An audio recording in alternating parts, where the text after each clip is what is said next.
General Wilkins, eto, last warning ko sa iyo, ha, sa nangyari, you're lying. Oh, gusto mo i-cite ko na? Paano-ano pa yung mukha mo eh? You're not respecting this committee. And I warn you, this will be the last. Kanina nung tinatanong kita, akala mo hindi kita babalikan? Now you admit that it's all about your command responsibility. Well, in fact, magtuturuan na, aserto, dinideny mo. Of course, your words against the words of aserto. Now, eto si Jed. Did you really interrogate personally, Jed Ilapel? Yun nga, Mr. Chair, hindi ko kasi maalala na kinausap ko siya. Basta ang alam ko, nasa opisina siya, Mr. Chair. Ayun And yung I problema. don't lie, Mr. Chair. You're not lying, you lie. Just a few minutes ago. Sa harap ko. Sinabi mo na that authority was delegated to your personnel. Yes, Mr. Chair. Nung tinanong ka ni Chairman Akop, inamin mo. Question of command responsibility. Are you not lying? No, Mr. Chair. Also, Mr. Chairman, with that, I move to cite in contempt General Wilkins. Pasensyahan po tayo dito. In violation of Section C, Section 11, letter C, of our rules. So move, Mr. Chairman. Pinagbigyan na kita. Yun pa ang sagot mo. There is a motion to cite in contempt General Wilkins Villanueva for violating Section 11, paragraph. You are. Correct. Kung totoo yung sinasabi Hindi, kung totoo. Yes, You Mr. are Chair. guilty Yes, of Mr. human rights violation. At sasabihin ko sa iyo, kung totoo ang sinasabi niya, hindi ka na makakatulog mamayang gabi. Mr. Chair, 20 years yan, Mr. Chair. Kitang-kita ko sa mga video. Hindi ko na kinakailangan pang explanation mo, Mr. Wilkins. Mr. Chair, gusto ko naman tanungin po itong, I'm so glad that Ms. Fortune is with us today. Dr. Fortune, ano po, you have done a lot of forensics, no? Sa mga biktima po ng extrajudicial killings, no? So, we'd like to find out kung ano yung findings niyo po sa kanila.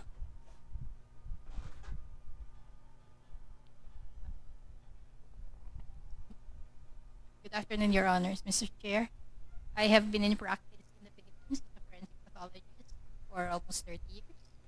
And yes, I have seen time and again these so-called victims of extrajudicial killings. And lately, I have been busy with the victims or the deaths during the war on drugs from 2016 onwards. I have seen some autopsies, and I am now in the process of examining skeletal remains as well. I have seen other deaths involving, that's it, allegations of drug use even before 2016.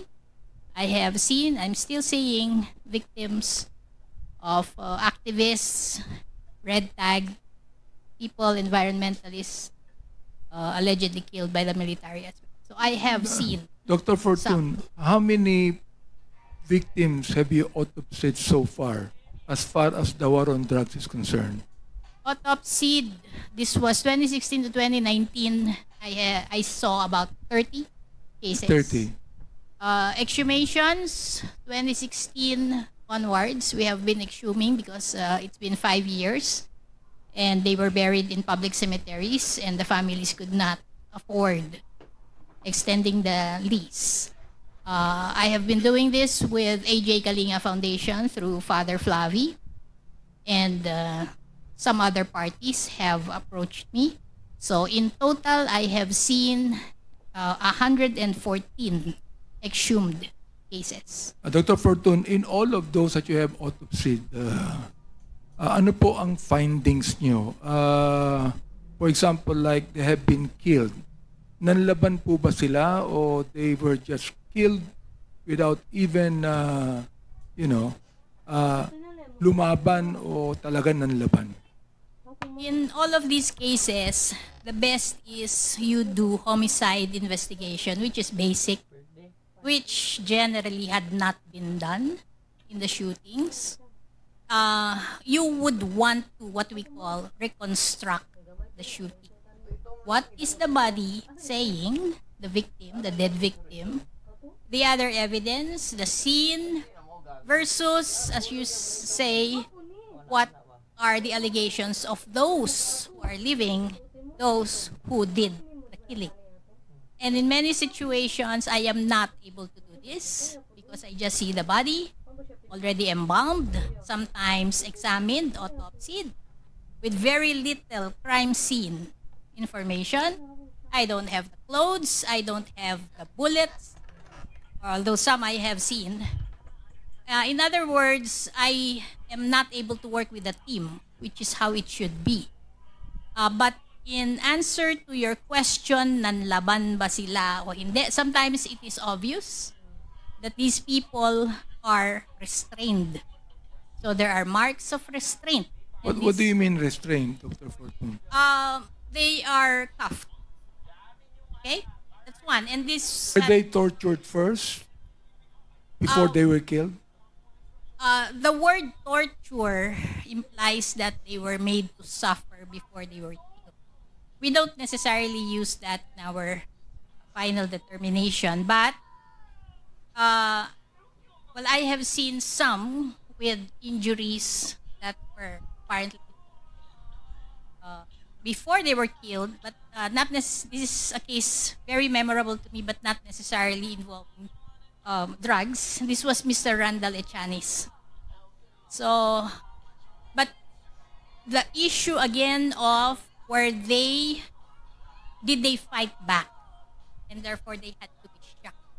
That is a very common statement of police. In fact, there seems to be a template how they had to fight back. But if you look at police procedures in other countries, the police are not supposed to kill. And if they do, there should be a very science-oriented, objective, independent investigation, which doesn't happen here. Again, back to your question, did they fight back or not? I have seen some cases with apparent defense-type injuries. Sometimes the bullet is still embedded here, or you have through-and-through gunshot wound. I'm seeing that. I saw that in some of my autopsies and in some of the skeletal remains I am examining. But really, how do you determine what happened? It's totality of evidence, and unfortunately, many times I do not have access to that, Your Honor. Thank you very much, Dr. Fortune. I think that Mr. Chair, the others would have some questions. Thank you very much. Thank you, Chairman Abante. DSJJ would like to ask questions, and then we follow the list. First to interpolate is Congressman Rog Gutierrez. So before Congressman Gutierrez, DSJJ Suarez, you are recognized. With the indulgence of Congressman Gutierrez,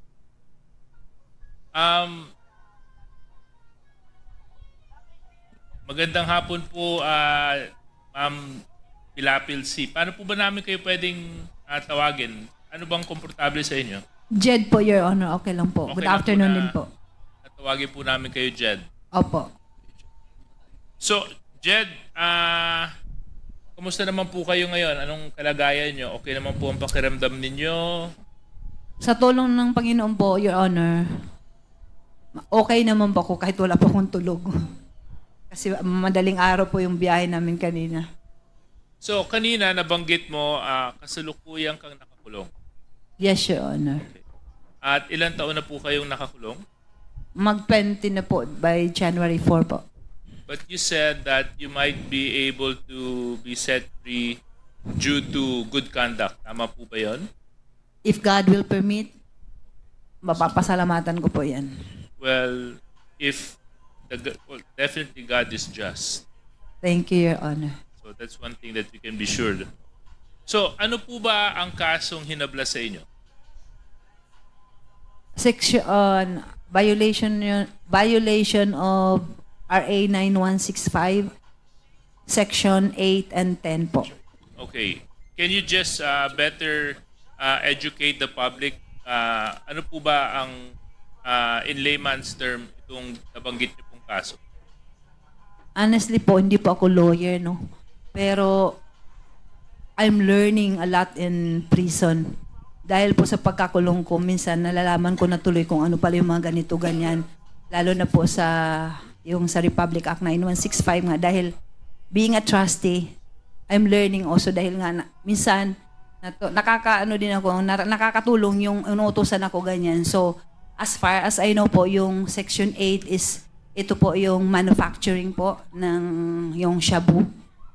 And then yung Section 8 po, ito po yung parang possession ng paraphernalia ba yun, mga equipment, yun po. So ang sinasabi mo sa akin, sa kulungan mo lang nalaman.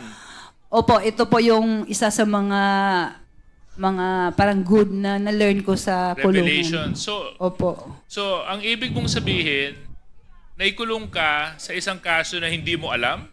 Exactly po, Your Honor. At sino po ang nag-file ng kaso laban sa iyo? Hindi ko po alam kung PDEA ba o ano kasi yung nalalaman ko po Republic of the Philippines versus JEDC pero kaya hindi ko alam kung sino talaga ang nag-file sa amin. Honestly. Director Villanueva, can you confirm if was it PDEA that filed the case against Mrs. Jed Pilapil-C? It was joint PIDEA and AIDSOT, Your Honor. Ang nag-file ng case against So PDEA and AIDSOT, yung PNP, under Colonel Asierto, Mr. Chair. okay, thank you very much, Director Villanueva. So anyway, Ma'am Jed, ang asawa niyo po ay si Alan C. Opo, Your Honor. At nabanggit niyo po kanina, bago po ng 2004, 4 na taon pa lang po kayo nagkakasama. Nakasama po. Okay. Doon po sa 4 na taon na pagkasasama ninyo ni Alan C., alam niyo po ba yung trabaho ng inyong asawa? Sa pagkakaalam ko po, yun na nga, may business nga kami. Ano pong negosyo ang... Yung pinakauna po, yung manufacturing po ng mga junk foods. Tapos, medyo hindi nagkaintindihan yung partners.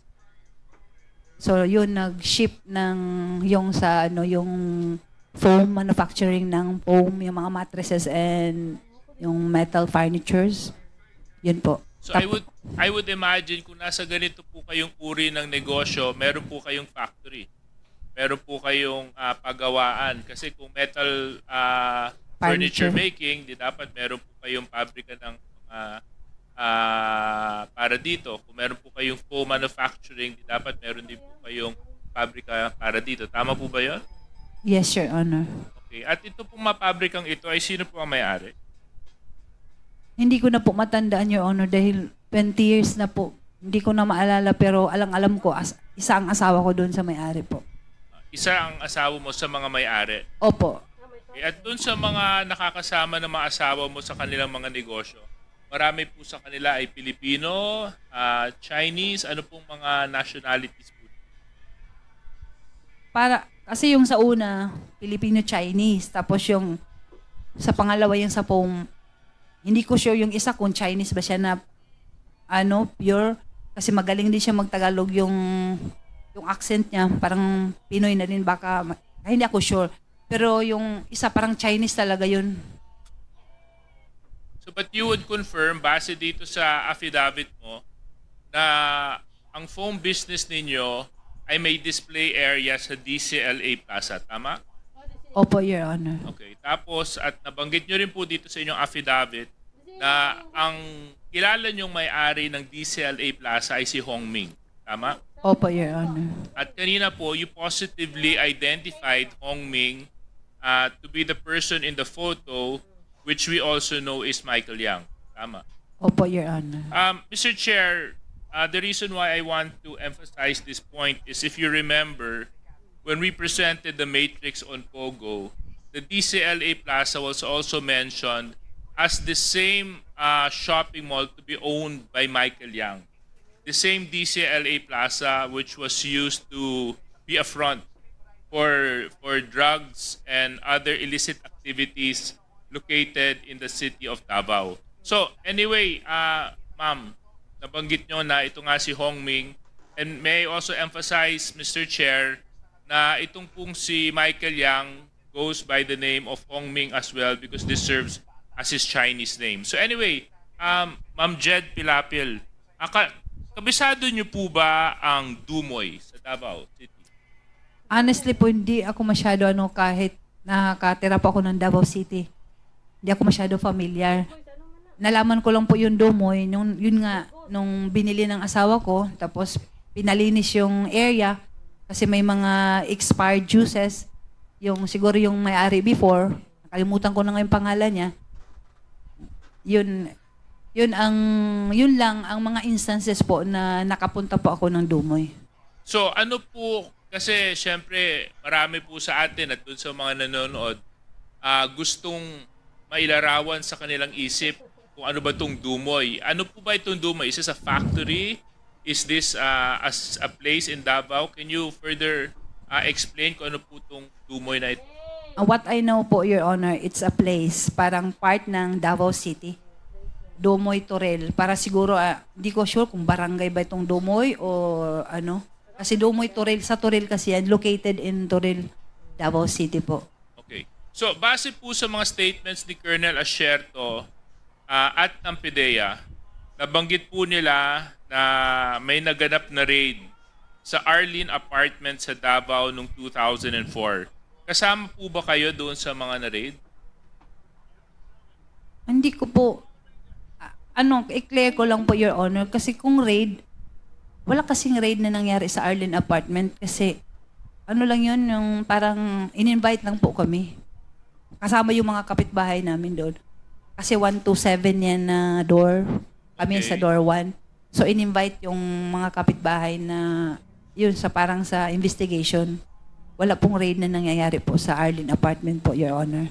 So, walang raid na nangyari? Wala po, Your Honor. Kaso lang, kayo po at inyong mga kapitbahay ay nandoon sa Arlene Apartment. Opo, yun ang dinala sa... Yung iba kasi sa immigration kasi may katulad yung parents ni Alan C. Nandun sila sa immigration dinala. Kami sa PIDEA. Okay. Director Wilkins, are you familiar with this Arlene Apartment incident? Yes, Mr. Chair. So can you expound to us what are the details to this?